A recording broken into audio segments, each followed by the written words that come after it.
शारशारं भुजगेन्द्रहारं सदा वसन्तं हृदयारविन्दे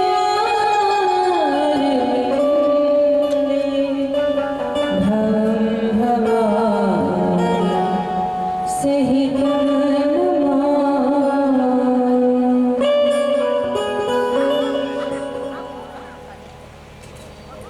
आइए सभी मिलकर के प्रेम से भाव से प्रभु के नाम का आश्रय लेते हैं।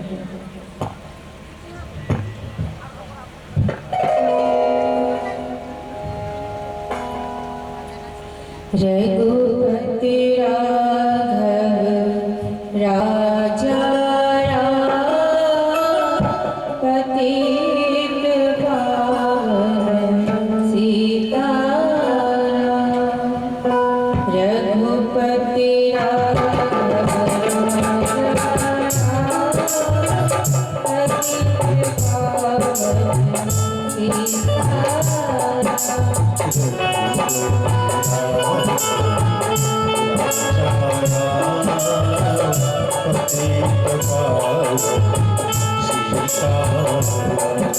सभी मीठी मीठी करतल ध्वनि के साथ कहेंगे प्रेम के साथ सीताराम सीताराम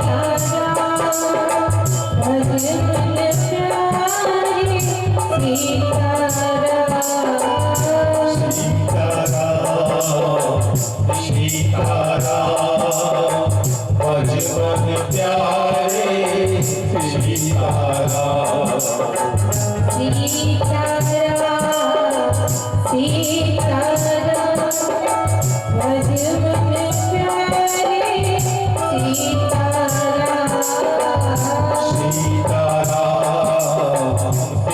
सीताराम भजन प्यारे सीताराम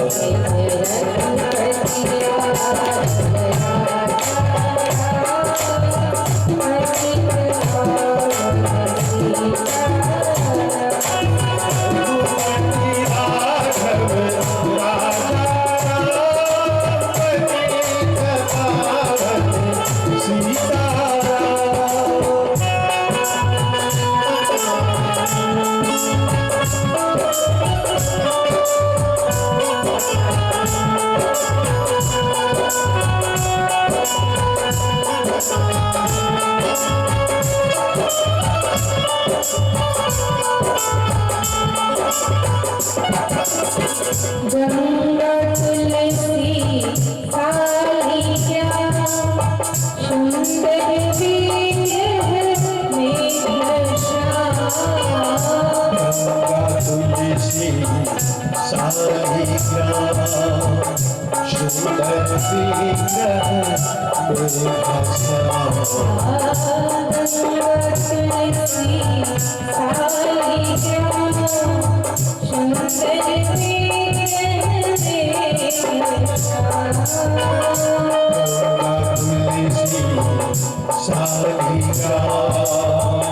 सुंदर विग्रह मेघश्याम। गंगा तुलसी कालिया सुंदर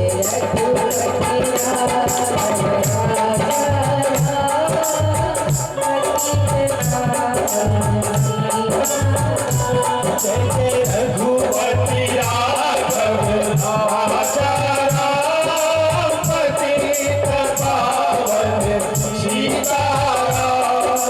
रघुपति राघव राजा राम पतित पावन सीताराम।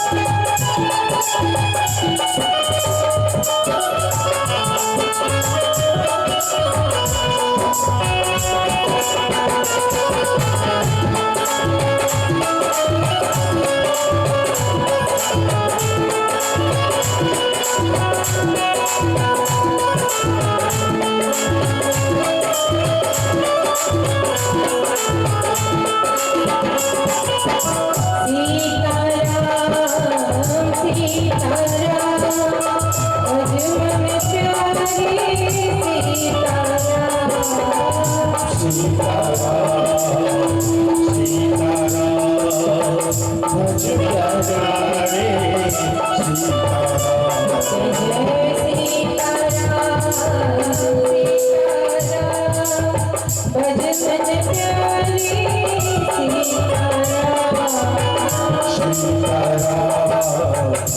सीताराम भज मन प्यारे सीताराम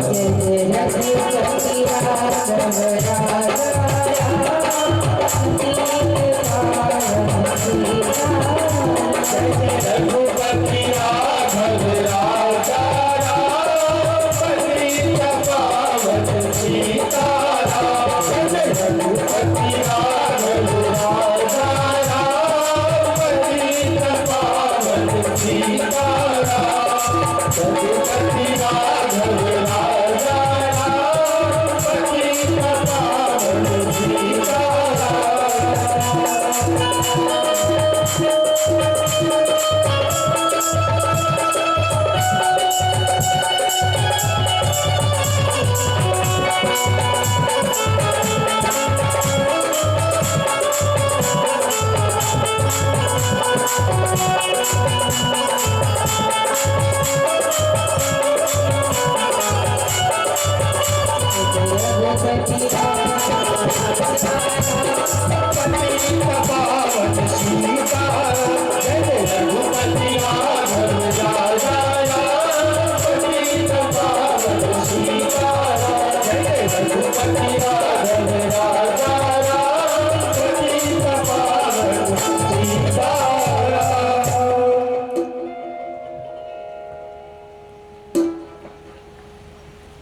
अनंतानंद कोटि ब्रह्मांड नायक जगत आधार जगत नियंता परम पिता परमेश्वर अकारण करुणा वरुणालय श्री राघवेंद्र लला के चरणों में सत नमन।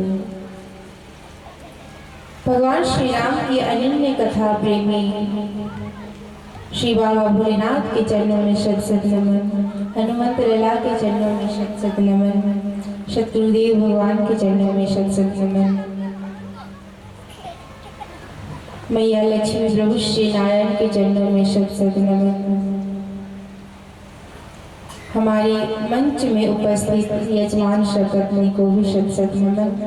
हमारे मंच में बाईं ओर उपस्थित सरस्वती पुत्र सभी संगीत भाइयों को सत नमन एवं कथा पंडाल में कथा श्रवण करने आए हैं तो हमारी लक्ष्मी स्वरूपनी हमारी माताएं बड़ी बुजुर्ग बाबा भैया एवं भविष्य के कन्याधार हमारे नन्हे मुन्ने बाल गोपाल आप सभी के हृदय में विराजित श्री राघवेंद्र लला को व्यासपीठ की ओर से मेरा सत नमन। श्री राम कथा रस रसिक प्रभु शंभो नाथ हनुमान प्रेम सहित आसन धर्म सुनहु कथा करुगा आई हो तो प्रेम से बोलो राम राम आए हो तो प्रेम से बोलो राम राम अब सभी भक्त को पुष्प का बारंबार प्रणाम बारंबार प्रणाम।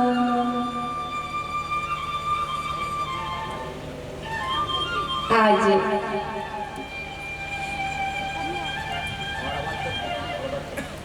बहुत ही सौभाग्य की बात है, खुशी की बात है। आप सभी के गांव में मयूर कोला ग्राम में सप्त दिवसीय श्री राम कथा का आयोजन किया गया है। एक वर्ष से मन में विचार करते करते हर वर्ष की भांति बड़े ही आनंद के साथ प्रभु श्री राम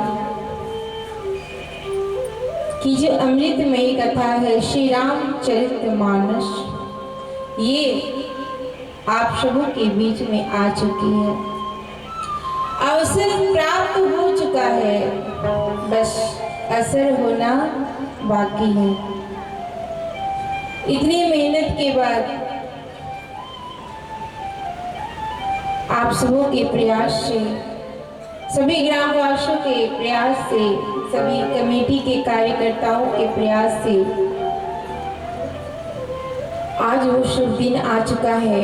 प्रथम दिवस है। हम आप सभी श्री राम कथा के प्रथम सत्र में प्रवेश कर रहे हैं। 7 दिनों तक हम सभी इस गंगा में डुबकी लगाएंगे। इस रामचरितमानस की रचयिता हैं पूज्यपाद स्वामी तुलसीदास जी महाराज,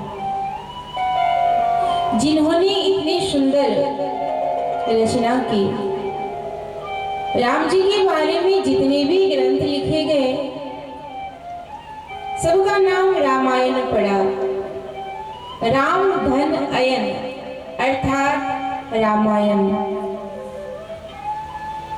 राम की जो मंदिर है, अयन अर्थात मंदिर, भवन, और राम धन अयन रामायण अर्थात राम जी की भवन है। राम जी के भवन किसे कहा गया? मंदिर को कहा गया। रामायण हर प्रकार के नाना भांति राम अवतारा, रामायण सत कोटि अपारा। सत कोटि, उससे भी काम नहीं चला तो सत कोटि अपारा कह दिया गया। रामायण अनेक हैं, वाल्मीकि रामायण, कंब रामायण, आनंद रामायण, बहुत है, पर उन्हें रामायण कहा गया। रामचरितमानस किसी को नहीं कहा गया। क्यों? बाबा तुलसीदास जी से किसी ने प्रश्न किया, बाबा आपने इतनी सुंदर ग्रंथ की रचना तो की, पर आपने श्री रामायण क्यों नहीं नाम दिया? इसमें राम जी के चरित्रों का वर्णन किया गया है। अगर आप चाहते तो इन्हें भी रामायण का नाम दे सकते थे।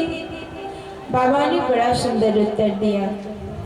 बोले, मंदिर में प्रवेश करने के लिए नियमों की आवश्यकता होती है। आप सबों के घर में मंदिर है? मंदिर है ना भैया? घर में कैसे जाती हो मंदिर के अंदर भगवान जी के पास? बिना नहाए खा पी के जाती हो?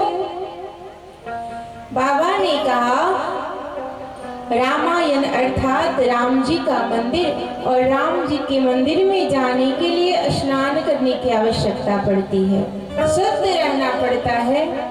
भूखे प्यासे स्नान करके सबसे पहले पूजा किया जाता है, अर्थात स्वच्छ होकर के, शुद्ध होकर के ही मंदिर में जाना चाहिए, ऐसा हमारे शास्त्रों में उल्लेखित है। लेकिन मैंने जिस ग्रंथ की रचना की उसे रामचरितमानस कहा, सरोवर कहा, मान सरोवर, रामचरितमानस। इसे सरोवर कहा। क्यों कहा? इसलिए कहा कि सरोवर में जाने के लिए कोई शुद्धता की आवश्यकता नहीं पड़ती। जब कोई मिट्टी से सना हो, मिट्टी से गंदा हो गया हो पूरा शरीर, तब वो सरोवर में जाकर के, तालाब में जाकर के डुबकी लगा लेता है, फिर स्वच्छ हो जाता है। अर्थात मेरे इस ग्रंथ में कोई नियम नहीं है। लोग कहते हैं कब पढ़े रामचरितमानस को, कब पढ़े? बाबा कहते हैं जब चाहे पढ़ लो। कोई नियम, कोई कानून नहीं है कि स्नान करने के बाद ही पढ़े। स्नान नहीं भी किए हो फिर भी पढ़ सकते हो। अगर भूखे पेट होकर के ही पढ़ना है, अगर भूखे पेट पढ़ोगे, पेट में चूहा महाराज दौड़ने लगेंगे तो फिर होगा नहीं पढ़ाई। बाबा कहते हैं एक घड़ी आधी घड़ी, आधी की बुनियाद, तुलसी चर्चा राम की, हरे कोटि अपराध। जितना भी तुमको समय मिले, जब भी समय मिले पढ़ो, जैसे भी हो पढ़ो। एक चौपाई पढ़ो, एक दोहा पढ़ो। इतनी सुंदर सरल भाषा में लिख दिए, अवधी भाषा में। आज भले किसी को भागवत जी का श्लोक याद न हो, भले किसी को, आप लोगों को भागवत जी का श्लोक याद भले ना हो, इतने दिनों से सुन रहे हैं, लेकिन भले याद ना हो, गीता का श्लोक भले याद ना हो किसी को, लेकिन रामचरित, कोई ऐसा एक भी व्यक्ति नहीं है भारतवर्ष में या इस कथा पंडाल में जिसको रामचरितमानस की एक चौपाई याद ना हो। याद है ना मानस जी की चौपाई? किसको किसको याद है? हाथ उठाइए तो। एक भी चौपाई अगर किसी को याद है तो। याद नहीं है? बताओ। याद सबको है पर आप लोग बोल नहीं रहे। हाजी मंगल भावन मंगल हारी, मंगल भावन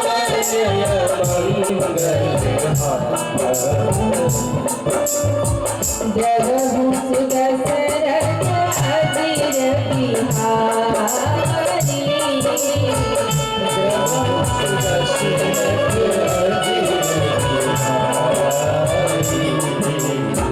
जगहु दशरथ